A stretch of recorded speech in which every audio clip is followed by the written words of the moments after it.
Hello guys, welcome to Crick Inform YouTube channel. జనవరి 9వ తారీఖు నుంచి WPL సీజన్ 4 మ్యాచెస్ స్టార్ట్ అవనున్నాయి. ఓపెనింగ్ మ్యాచ్ వచ్చేసరికి జనవరి 9వ తారీఖున ఎంఐ వర్సెస్ RCB వెన్యూ వచ్చేసరికి DY పాటిల్ స్టేడియంలో జరగనుంది. ఈ మ్యాచ్ లైవ్ స్ట్రీమింగ్ వచ్చేసరికి జియో హాట్స్టార్ లో స్ట్రీమ్ అవుతుంది. ఈ వెన్యూ పిచ్ రిపోర్ట్ చూసుకున్నట్లయితే ఈ వెన్యూ బ్యాటింగ్ కి బాగా కంఫర్ట్ గా ఉంటుంది. బౌన్స్ అలాగే మంచి పేస్ తో రావడం వలన హై స్కోరింగ్ వెన్యూగా పేరు పొందింది. ఈ గ్రౌండ్ లో ఉమెన్ ప్రీమియర్ లీగ్ లో హైయెస్ట్ స్కోర్ వచ్చేసరికి 211 అండి. ఇది 2023లో ఢిల్లీ చేసిన స్కోర్. ఈ గ్రౌండ్ లో ముంబై టీమ్ గా చూసుకున్నట్లయితే హైయెస్ట్ స్కోర్ వచ్చేసరికి 205. ఈ గ్రౌండ్ లో యావరేజ్ విన్నింగ్ రన్స్ వచ్చేసరికి 190 అండి.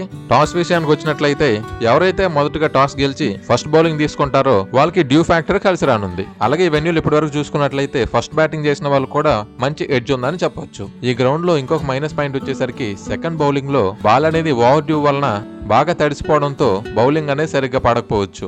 బౌలింగ్ విషయానికి వచ్చినట్లయితే ఇనిషియల్ గా పేసర్స్ కి బాగా బౌలింగ్ పడే ఛాన్సెస్ ఉన్నాయి. మ్యాచ్ ప్రోగ్రెస్ అయ్యే కొద్దీ స్పిన్నర్స్ గేమ్ లోకి రావడం జరుగుతుంది. వెదర్ కండిషన్ చూసుకున్నట్లయితే morning dry and clear sky గా ఉంటుంది. ఈవినింగ్ వచ్చేసరికి కూల్ కండిషన్ లో ఉంటుంది. వర్షం పడే అవకాశం దాదాపు లేదండి. ఈ సీజన్ లో RCBకి పెర్రీ రూపంలో షాక్ తగిలిందని చెప్పొచ్చు. ఈ సీజన్ లో పెర్రీ RCBకి ఆడటం లేదు. తన వ్యక్తిగత కారణాల వల్ల ఈ సీజన్ మొత్తం RCBకి దూరం కానున్నారు. అలాగే RCB పెర్రీకి రీప్లేస్మెంట్ గా ఆల్రౌండర్ అయిన సయ్యాలి సద్గారేని రీప్లేస్మెంట్ గా తీసుకొని ఉన్నారు. అలాగే RCB మరో ఇద్దరు పేర్లు కూడా లిస్ట్ లో ఉంచింది. వాళ్ళు వచ్చేసరికి గ్రేస్ హారిస్ అలాగే Nadine de Kock. Mumbai versus RCB WPL లో ఇప్పటి వరకు 34 మ్యాచెస్ లో తలపడడం జరిగింది.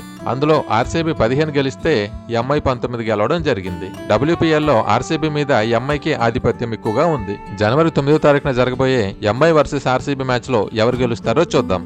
అంతేనండి. ఈ వీడియో కనుక మీకు నచ్చినట్లయితే లైక్ చేయండి. మరిన్ని వీడియోస్ కోసం నా ఛానల్ ని సబ్స్క్రైబ్ చేసుకోండి. Thank you for watching.